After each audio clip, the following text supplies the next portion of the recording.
Sir, বিশ্বব্যাপী কিন্তু আমরা করোনা নিয়ন্ত্রণের কোনো লক্ষণ দেখতে পাচ্ছি না।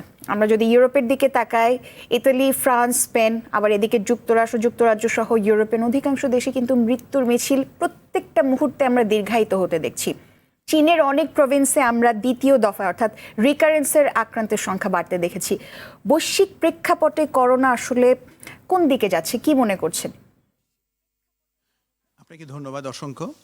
আচ্ছা, আমরা যদি এটা চিন্তা করি যে এটা একটা এখন তো বৈশ্বিক মহামারী চলছে, এইটার যেহেতু কোনো ভ্যাকসিন এখন পর্যন্ত আবিষ্কার হয় নাই, এটা থেকে পরিত্রাণের একমাত্র উপায় তাহলে যদি যতদিন আমরা ভ্যাকসিন দিতে না পারবো তখন হচ্ছে আমাদের হার্ড ইমিউনিটি।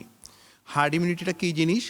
যখন একটা ডিজিজের জন্য আমরা বলি মেডিকেল টার্ম, এটা অবশ্য আরও দরকার নেই, যে করোনার জন্য বা কোভিডের জন্য আমরা বলা হয় যে 67% লোক যখন আক্রান্ত হয়ে যাবে তখন জেনারেল পপুলেশনের মধ্যে একটা হার্ড ইমিউনিটি ডেভেলপ করে যাবে।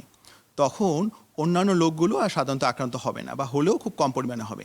এখন যদি দেখি, এটা তো আসলে এখনও হয়নি, কারণ সারা বিশ্বে আক্রান্ত সংখ্যা যদি আমরা ধরি তাহলে আক্রান্ত কিন্তু হয়েছে, আপনার দেখেন 22 লক্ষের মতো আক্রান্ত আমাদের হয়ে গিয়েছে।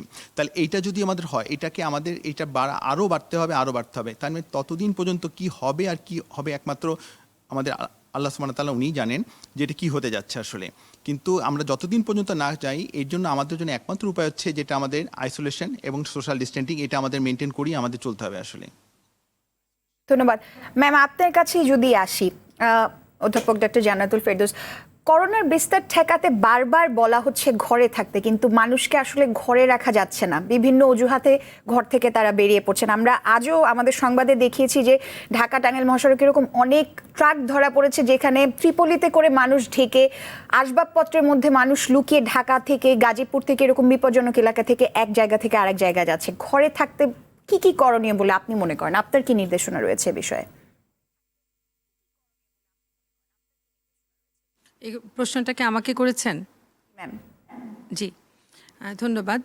তো আসলে ঘরে থাকা কেন মানুষকে আকৃষ্ট করা যাচ্ছে না, সেটা আসলেও একটা প্রশ্ন, বিশাল একটা প্রশ্ন। তো আমার কাছে যেটা মনে হয় আসলে যে মানুষ অনেকটা এখন হয়তো এরকম পরিস্থিতি পূর্বে কখনো হয়নি। এই পরিবর্তিত পরিস্থিতিতে আসলে মানুষ কিছুটা কনফিউজড, হয়তো একটা আতঙ্কগ্রস্ত হয়ে আছে, কি করবে বুঝতে পারছে না। কিন্তু আমি মনে করি আসলে এটা একটা অপরচুনিটি। আমরা যদি পজিটিভলি চিন্তা করি যে বর্তমান সময়ে আমরা বেশিরভাগ মানুষই আমাদের প্রতিদিনই কোনো না কোনো কাজে বাইরে বেরোতে হচ্ছে। আগে মহিলারা বাসায় থাকতেন, এখন দেখা যায় প্রায় 50%-এরও বেশি মহিলা বাইরে চাকরি করেন। বাচ্চারা স্কুলে যায়, হাউসওয়াইফ মারাও কিন্তু বাচ্চাদের সাথে স্কুলে একটা সময় কাটাচ্ছে, বিভিন্ন কোচিংয়ে যাচ্ছে, এবং একটা যান্ত্রিক জীবনে আমরা পড়ে গেছি। তো আমরা যদি এটা পজিটিভলি চিন্তা করি যে বাসায় সময়টা থেকে আমরা যদি একটা খুব ভালো সময় কাটানোর ব্যবস্থা করতে পারি, যেমন বাসায় আমরা কাজগুলো ভাগ করে নিতে পারি। যে বাচ্চাটি যে উঠতি বয়সের ছেলে বা মেয়ে বাসায় আছে, আমরা তাকে ইন্সপায়ার করতে পারি যে আজকে তুমি একটা কিছু করে দেখাও, কি একটা কিছু নাস্তা বানিয়ে দেখাও। আমরা ছোটোবেলার আমরা স্মৃতিচারণ করতে পারি।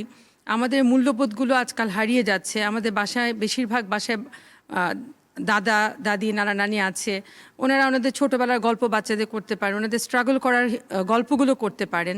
আমার মনে হয় যে বাসায় যদি আমরা খুব পজিটিভলি চিন্তা করি, মানসিক স্বাস্থ্যটা আমাদের ভালো থাকবে। এবং আমাদেরকে এটা বুঝতে হবে যে এই পরিবর্তিত পরিস্থিতিতে বাসায় থাকাটাই আমাদের জন্য নিরাপদ, যেহেতু এখন প্রতিরোধের কোনো কিছু আবিষ্কার হয়নি এবং বাসায় থাকলে আমাদের ইনফেকশন হওয়ার সম্ভাবনাটা স্প্রেড হবে না। কাজে আমরা সবাইকে উৎসাহিত করব, সবাইকে জানাবো যে কেন আমাদের বাসায় থাকা প্রয়োজন।